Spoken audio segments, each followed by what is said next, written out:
Salam damai sejahtera buat kita semua. Kita masuk ke dalam Kejadian pasal 48 dan 49. Mari kita mulai di dalam doa. Tuhan, kami bersyukur karena Engkau masih berbicara kepada kami lewat kitab Kejadian. Kami memulai dari pasal demi pasal, melihat bahwa Engkau adalah Allah yang menciptakan, Engkau juga adalah Allah yang menyelamatkan, Engkau juga adalah Allah yang menggenapkan rencanamu supaya kami bisa memenuhi tujuanmu menciptakan kami, yaitu kami menjadi ekspresi dan wakil kuasamu. Engkau menciptakan kami segambar dan serupa dengan Engkau, supaya lewat kami Engkau dapat memerintah dan Engkau dapat diekspresikan. Wahyukanlah perkataan firman-Mu sekali lagi kepada kami, memasuki pasal yang baru dengan hati yang terbuka, pikiran yang jernih. Tuhan basuh juga dengan darah-Mu sehingga kami layak menjamah firman-Mu yang kudus. Firman-Mu tidak menjadi teori belaka, tetapi menjadi pengalaman kami.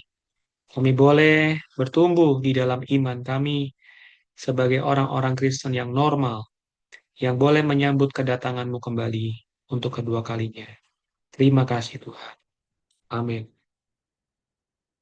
Baik, saudari yang terkasih, kita masuk ke dalam Kejadian 48 dan 49. Dua pasal ini kita beri sebuah judul, yaitu Kematangan Rohani dan Sejarah Umat Allah. Mari kita membaca beberapa ayat firman Tuhan yang ada di dalam Kejadian pasal 48 ayat 1 sampai dengan ayat yang keempat terlebih dulu. Sesudah itu, ada orang mengatakan kepada Yusuf, ayahmu sakit.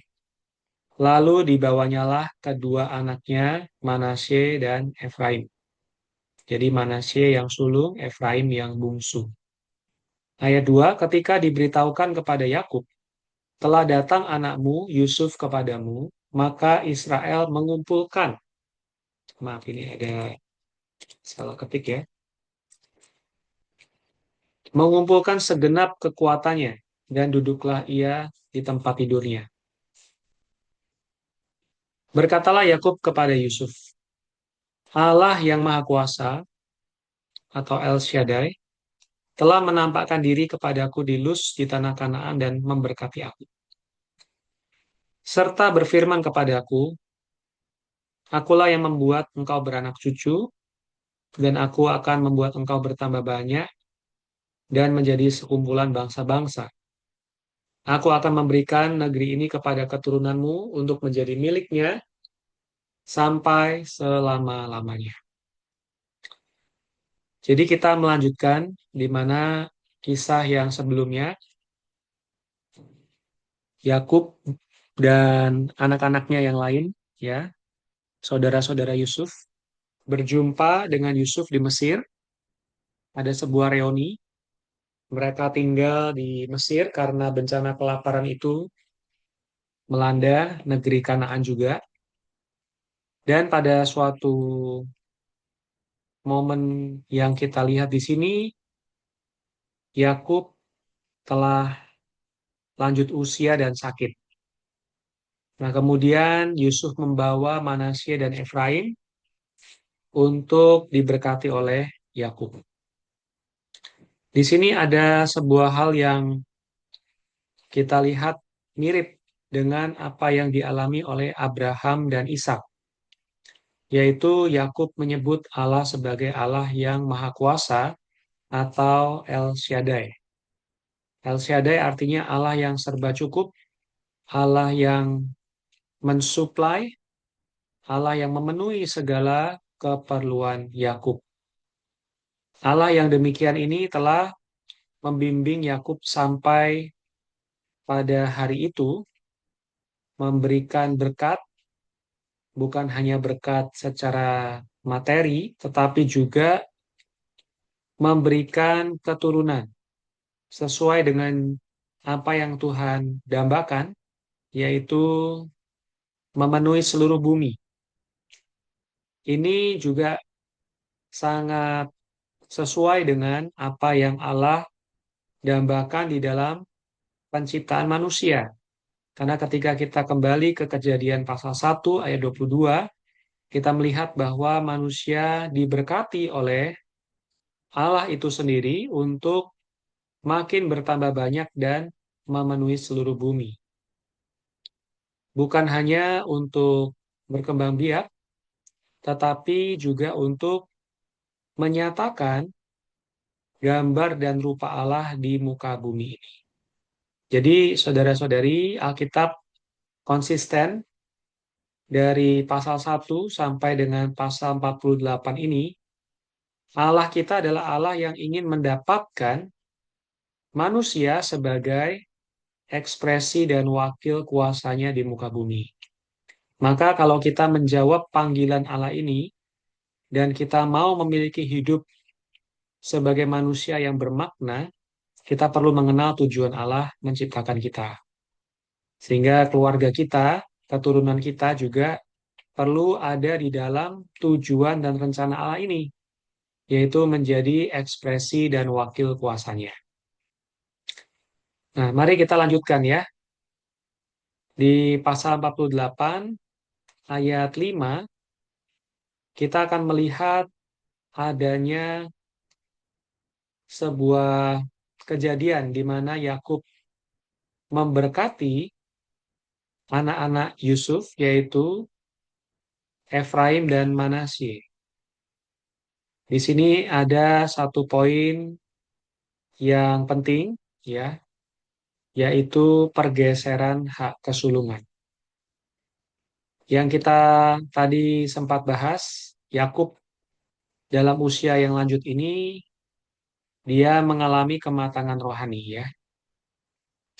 Walaupun dia berada di Mesir, dia tetap hidup menurut panggilan Allah kepadanya, ya. Walaupun selama hidupnya dia mengalami begitu banyak situasi dan penderitaan, tetapi akhirnya dia sampai kepada sebuah kematangan rohani, sehingga dia bisa memberkati keturunan-keturunannya, dan juga apa yang dia katakan itu adalah nubuat yang terjadi dalam hidup mereka. Jadi, seorang yang matang secara rohani juga menjadi juru bicara Allah, menyampaikan apa yang menjadi isi hati Allah. Nah, mari kita lihat adanya pergeseran hak kesulungan. Seperti kita tahu bahwa hak kesulungan yang bergeser ini tidak hanya dialami oleh beberapa orang saja, ya, tetapi juga kita bisa lihat dari kisahnya Esau yang sulung, kemudian Yakub yang menerima hak kesulungan itu, ya. Lalu Peres dan Zerah, dan kita juga lihat hari ini ada Efraim dan Manasye. Yakub menyebut Efraim dan Manasye sebagai anaknya sendiri untuk menggantikan Ruben dan Simeon. Jadi, saudara-saudari sekalian, kita terlebih dulu melihat ya ayat Alkitabnya bahwa dikatakan di ayat 5, maka sekarang kedua anakmu yang lahir bagimu di tanah Mesir, yaitu Efraim dan Manasye, sebelum aku datang kepadamu ke Mesir, ya, anak ini lahir sebelum Yakub datang ke Mesir. Yakub berkata, akulah yang empunya mereka. Akulah yang empunya Efraim dan Manasye, sama seperti Ruben dan Simeon. Jadi, saudara-saudari, ada sebuah fakta yang kita lihat bahwa Efraim dan Manasye dianggap sebagai anak dari Yakub. Ya, mengapa ini terjadi? Jadi memang kita melihat ada sebuah hukum mengalihkan berkat, ya. Nah, kita akan melihat terlebih dulu mengapa ini terjadi, ya. Jadi Ruben dan Simeon ini, ya, ini adalah anak Yakub dari Lea. Ruben anak yang sulung, Simeon anak yang kedua, ya, dari istri Yakub yang bernama Lea. Nah, tetapi karena Ruben ini yang seharusnya mendapat hak kesulungan, jatuh di dalam dosa hawa nafsu ya, yang kita tahu kisahnya melakukan perzinahan. Simeon juga menjadi orang yang penuh dengan amarah ya, bersama dengan Lewi membunuh penduduk kota Sikem sewaktu kasus Dina. Nah, jadi ada sebuah peralihan hak kesulungan.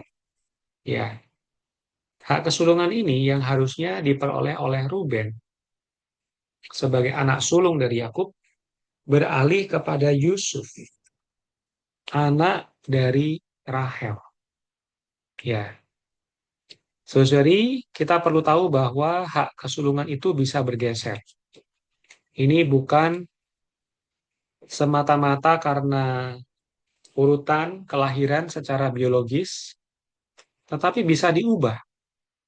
Tentunya sesuai dengan kehendak Allah, perkenan Allah, dan juga karena kondisi mereka yang jatuh ke dalam dosa. Nah, jadi kita melihat bahwa tidak selamanya hak kesulungan itu akan sesuai dengan urutan kelahiran secara biologis. Ya, ini menyatakan bahwa berkat itu berasal dari Allah, memang melalui Yakub di sini, ya. Tetapi Allah punya sebuah wewenang untuk mengubah. Jadi bukan karena hal yang alamiah ya, tetapi semuanya karena kehendak Tuhan. Dan juga hak kesulungan ini ternyata bisa hilang karena adanya dosa. Ya, kita lanjutkan terlebih dulu ya. Ayat 6 berkata, dan keturunanmu yang kau peroleh sesudah mereka, engkaulah yang empunya. Ya, jadi Efraim dan Manasya ini dianggap sebagai dua anak Yakub.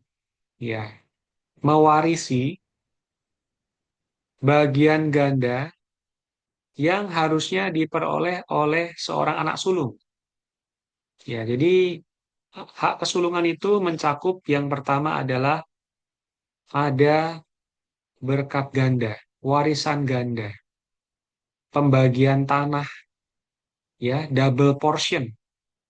Nah, Ruben harusnya mendapatkan ini, ya, tetapi dialihkan kepada Yusuf karena Ruben melakukan perzinahan dan diberikan kepada Yusuf ini adalah melalui anak-anak Yusuf, yaitu Efraim dan Manasye. Jadi satu, Efraim mendapatkan tanah, ya, Manasye juga mendapatkan bagian tanah yang lainnya. Dua berkat ganda ini diberikan kepada anak-anak Yusuf. Nah, ayat 7 mengatakan, kalau aku pada waktu perjalananku dari Padan, aku kematian Rahel di tanah Kanaan di jalan, ketika kami tidak berapa jauh lagi dari Efrata. Dan aku menguburkannya di sana di sisi jalan ke Efrata, yaitu Bethlehem. Nah, jadi memang di sini dikaitkan ya, bahwa Yakub melakukan ini juga untuk mengingat Rahel istrinya yang memiliki keturunan yaitu Yusuf. Ya, jadi ini juga sesuai dengan perkenan Allah ya, saudara-saudara, saudara-saudari sekalian, Allah berkenan ya, karena Ruben melakukan perzinahan, hak kesulungan harus dialihkan ya. Tapi dialihkan kepada siapa? Dialihkannya kepada Yusuf, anak sulung dari Rahel. Dan ini juga menjadi sebuah ingat-ingatan dari Yakub terhadap Rahel istrinya. Nah, ketika itu Israel melihat anak-anak Yusuf itu, bertanyalah ia, siapakah ini? Yusuf menjawab, inilah anak-anakku yang telah diberikan Allah kepadaku. Di sini, maka kata Yakub, dekatkanlah mereka kepadaku supaya ku berkati mereka. Adapun mata Israel telah kabur karena tuanya. Ia tidak dapat lagi melihat. Yusuf mendekatkan mereka kepada ayahnya dan mereka dicium serta didekap oleh ayahnya. Lalu berkatalah Israel kepada Yusuf, tidak kusangka-sangka bahwa aku akan melihat mukamu lagi, tetapi sekarang Allah bahkan memberikan aku melihat keturunanmu. Ya, ini singkat cerita demikian. Ketika Yusuf ya membawa anak-anaknya, posisinya adalah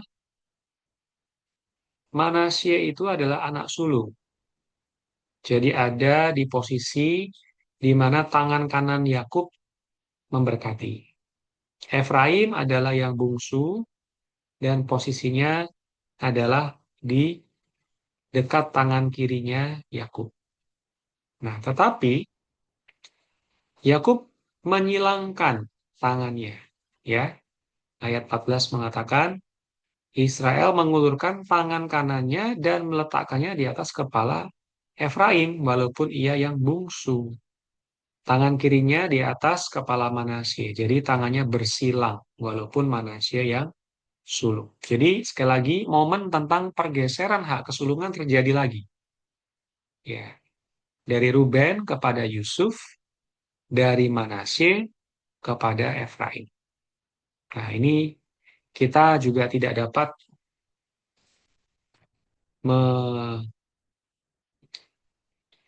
menerka-nerka ya, mengapa ya demikian terjadi. Ya, kalau Ruben kepada Yusuf adalah karena Ruben melakukan sebuah dosa perzinahan. Tapi Efraim dan Manasye, nah kita tidak tahu ya. Tetapi kita bisa memberikan sebuah kesimpulan ya bahwa hak kesulungan itu bukan bergantung kepada kelahiran biologis, tetapi kepada kehendak Allah. Ya. Nah, nanti kita akan melihat juga fakta yang menarik, Saudari. Kalau ada kesempatan kita akan membahas bahwa sebenarnya yang sulung dari antara seluruh umat Allah itu adalah orang-orang Yahudi. Nah, tetapi kita orang-orang bukan Yahudi telah diperkenan oleh Allah menjadi anak yang sulung. Nah, nanti jika ada waktu kita akan membahas ayat-ayat yang menyatakan hal ini ya. Nah, sebagai sebuah referensi di satu Tawarik pasal 5 ayat 1 dan 2 juga menyatakan tentang pergeseran hak kesulungan, yaitu anak-anak Ruben, ya, anak sulung Israel, dialah anak sulung, tapi ia telah melanggar kesucian petiduran ayahnya, ya, maka hak kesulungannya diberikan kepada keturunan dari Yusuf, ya. Oke, nah ini sedikit gambarannya ya, Susori, bagaimana ilustrasi dari berpindahnya hak kesulungan Efraim dan Manasye. Nah, ada sebuah fakta yang menarik ketika Yakub ini memberkati anak-anak Yusuf. Secara fisik, Yakub ini sudah kabur matanya. Ya. Tetapi secara rohani dia sangat jelas apa yang sedang dia lakukan. Ini berbeda dengan Ishak ya, ayahnya, yang secara kabur, baik fisik dan rohani, memberkati Esau dan Yakub. Ya, ketika itu Yakub menipu ayahnya. Nah, Ishak ini tidak jernih, tidak jelas. Nah, berbeda dengan Yakub yang memberkati dengan sangat jelas, ya, tangannya menyilang. Nah, di dalam pengalaman hidup Yakub, ya, ketika ia memberkati, dia juga mengapresiasi ya pengalamannya terhadap Allah Tritunggal. Jadi Allah Tritunggal sudah diwahyukan juga di dalam Perjanjian Lama ya. Yakub menyebut Allahnya dalam tiga sebutan ya, tiga kali. Allah sebagai Bapa ya, dia sebut sebagai tempat di mana leluhurnya telah hidup, sumbernya. Allah sebagai gembala ya. Hari ini Roh Tuhan juga menggembalakan kita ya, walaupun tidak terlihat dia tetap menggembalakan seumur hidup. Dan juga sebagai malaikat yang melepaskan dari bahaya. Ya, kita tahu bahwa ketika Yakub takut ya bertemu dengan Esau, dia berjumpa dengan sosok ya seorang malaikat. Nah, ini menyatakan pengalamannya dengan Allah Putra. Jadi sangat praktis ya kita bisa melihat bahwa pengalaman Yakub juga harusnya menjadi pengalaman kita, mengalami Allah sebagai sumber kita, sebagai gembala kita, dan juga sebagai sang malaikat yang melepaskan kita dari bahaya maut. Baik, saudara-saudari, dari pasal 48 ini kita bisa berdiskusi ya. Yang pertama, mengapa hak kesulungan itu bisa pindah tangan dalam Alkitab? Ya. Nah, di sini ada jawabannya ya. Tapi saudara-saudari boleh merenungkan terlebih dulu ya. Nanti kita bisa bahas. Nah, apa perbedaan antara berkat Ishak dan berkat Yakub? Nah, saudari juga boleh ya di rumah masing-masing untuk mencoba merenungkan hal ini. Ya, nanti kita coba bahas di pertemuan yang akan datang. Ya, baik. Pasal 49, saudari. Kita lanjut ke pasal 49, di mana Yakub memanggil anak-anaknya, ya, dan memberitahu tentang masa depan mereka.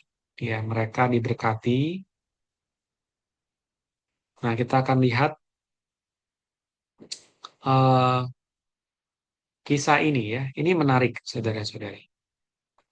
Nah, saya langsung ke poin-poin pentingnya ya. Kembali lagi tentang Ruben ya. Di ayat yang keempat, Ruben ini digambarkan seperti air yang membual, ya, mendidih, tidak terkendali, bergolak. Ini dalam bahasa Ibrani-nya ya.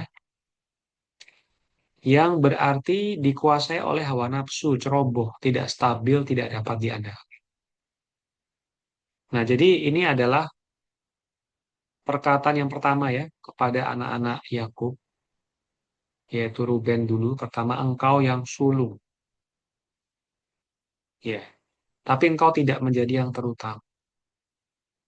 Engkau telah berlaku tidak terkendali. Jadi, saudari, betapa pentingnya ya kita punya pengendalian diri. Ya, supaya tidak kehilangan hak kesulungan. Nah, kemudian akan terus berlanjut ya ini ya. Berkat-berkatnya itu terus berlanjut kepada anak-anak yang lain. Nah, saya akan sajikan sebuah gambaran. Ternyata 12 anak Yakub, ya, berkat yang Yakub berikan kepada mereka adalah sebuah perjalanan pengalaman dari kaum beriman. Jadi dalam arti yang sederhana adalah berkat yang diberikan oleh Yakub itu punya makna rohani dan juga menjadi sebuah representasi dari sejarahnya Israel, sejarah gereja, dan sejarah pribadi kita. Nah, ini menarik ya, saudari. Jadi bukan hanya sekedar berkat yang diucapkan, tapi di dalamnya ada sebuah perjalanan rohani kita. Nah, mari kita lihat dari urutan nama demi nama ya. Yang pertama Ruben. Ruben dan Simeon ini mewakili manusia yang berdosa. Kalau Ruben itu adalah dikuasai oleh hawa nafsu dan keinginan daging. Jadi ini adalah kondisi awal umat manusia yang berdosa. Saudari, bukankah manusia ya seringkali dikuasai oleh hawa nafsu?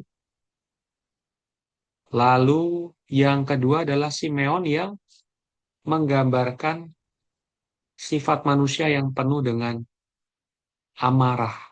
Ya. Jadi dua hal ini sebenarnya adalah dosa yang seringkali disinggung juga oleh Tuhan Yesus ya dalam Matius pasal 5, 6, dan 7. Misalkan ya, jangan mengingini hawa nafsu.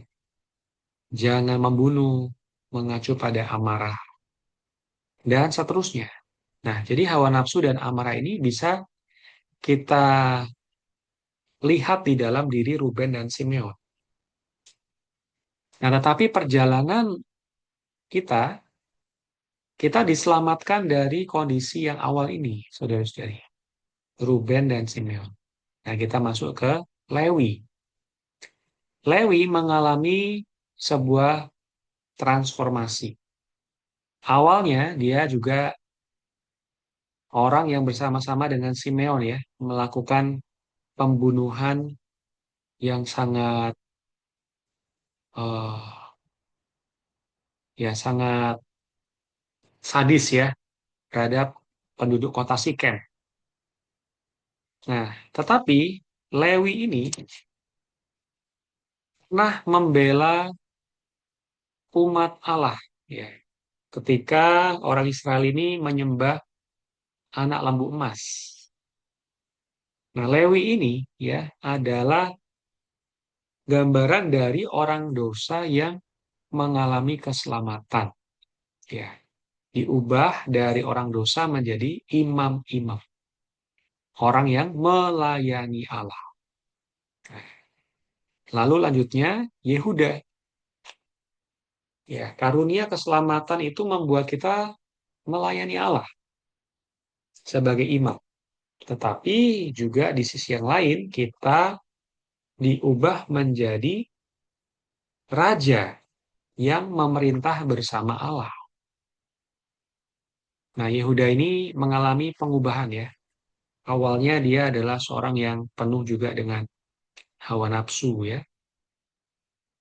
Dan dia juga menjadi pencetus dijualnya Yusuf ke Mesir. Tetapi ketika dalam pengujian yang dilakukan Yusuf ya, Yehuda ini berubah menjadi sosok yang mengayomi keluarganya. Ya, dia rela berkorban demi orang lain. Nah, ini adalah sebuah sikap seorang yang mau berkorban. Nah, dia melambangkan transformasi dari orang dosa menjadi raja. Jadi sisi Lewi adalah imam, Yehuda adalah raja. Nah, ketika kita menjadi orang-orang yang sudah diselamatkan, menyandang status imam dan raja, maka kita punya pengalaman Zebulon, yaitu memberitakan Injil kepada orang lain, agar keselamatan bisa diterima oleh orang lain. Nah, Zebulon ini menyatakan sebuah pengalaman diutus keluar ya, untuk memberitakan Injil Allah. Nah, kemudian Isakar melambangkan pengalaman masuk ke dalam perhentian. Setelah Injil diberitakan, orang diselamatkan dan menikmati perhentian, istirahat rohani di dalam karunia keselamatan Allah. Ya, menarik ya sampai di sini. Nah, kemudian ternyata tidak mulus ya. Ada bahaya yang diwakili oleh dan. Ya, ketika umat Allah itu tidak hati-hati, jatuh ke dalam kemurtatan, menyimpang dari jalan Allah. Ya, kita lihat di kisahnya Dan ini adalah kisah suku yang menyebabkan penyembahan kepada berhala, penyimpangan, meninggalkan tujuan rohaninya yang semula. Nah, tetapi kisah dari Gad adalah kisah pemulihan.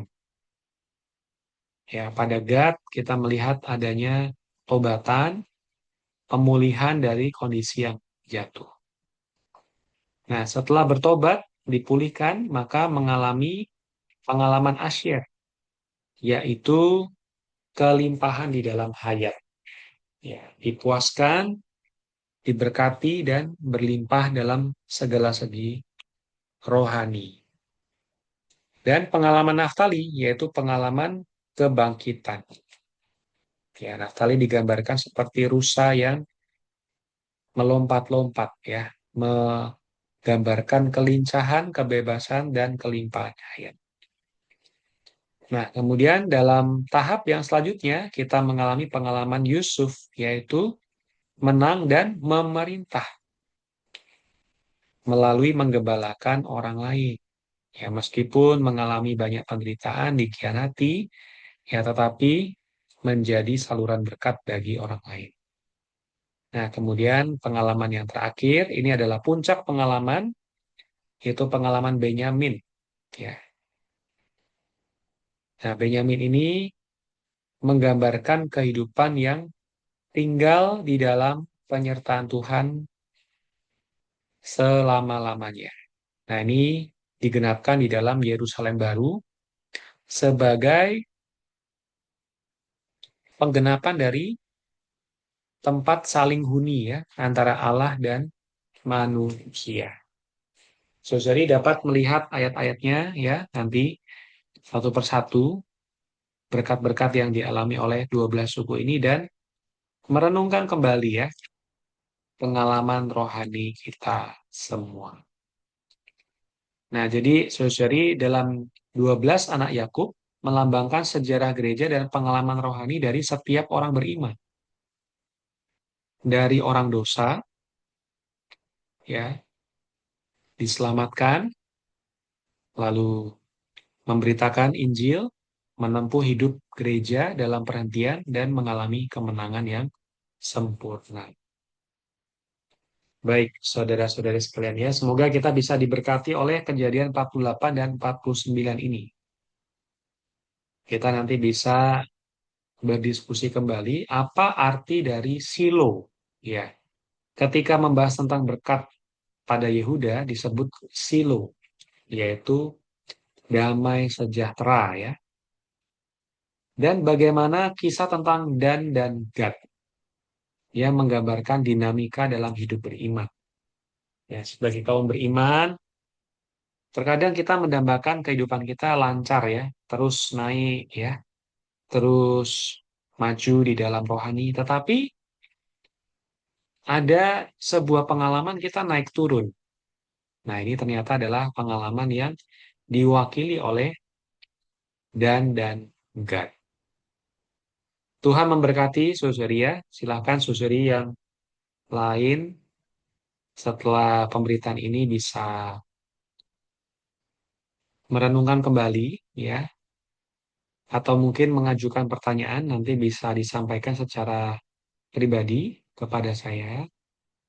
Tuhan memberkati, kasih karunia-Nya menyertai kita semua. Mari kita berdoa, saudara-saudari. Tuhan, kami memuji-Mu Tuhan karena Engkau adalah Allah yang mau membimbing kami, membawa kami makin mengenal kehendak hati. Dalam perjalanan rohani kami, Seringkali kami gagal dan jatuh dalam dosa, tapi Engkau adalah Allah yang memulihkan dan menguatkan kami kembali, sehingga kami bisa matang di dalam rohani dan bisa menjadi tempat kediaman Allah di mana Allah dipuaskan. Terima kasih Tuhan, buat kami makin maju di dalam pengalaman rohani kami. Di dalam nama Tuhan Yesus kami berdoa. Amin.